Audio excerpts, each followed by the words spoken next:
Welcome to Luca is a Billionaire, where the only thing I invest in is your answers.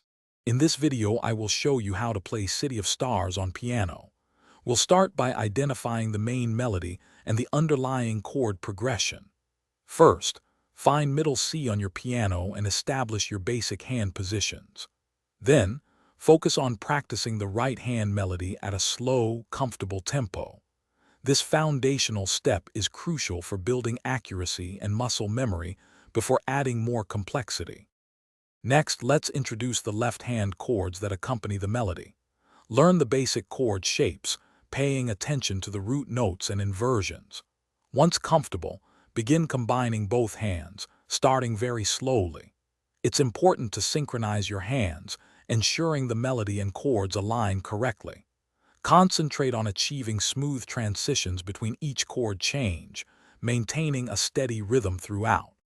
Now, let's bring more life to your playing by adding dynamics and expression. Experiment with varying the volume, playing some sections softer and others louder to create emotional depth. Learn to use the sustain pedal effectively, connecting notes smoothly without blurring the harmony.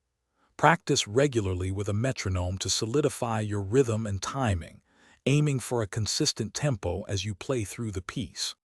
To master City of Stars, consistent practice is key. Break down any difficult sections into smaller, manageable parts and practice them repeatedly until they feel natural. Recording yourself playing can be incredibly helpful for identifying areas that need more attention or refinement. Remember to check the description for a link to those fantastic leak-proof meal prep containers, as well as other great deals. Keep practicing regularly, and you'll be playing this beautiful piece with confidence in no time. Thanks for watching and please subscribe. It's the best investment you'll ever make.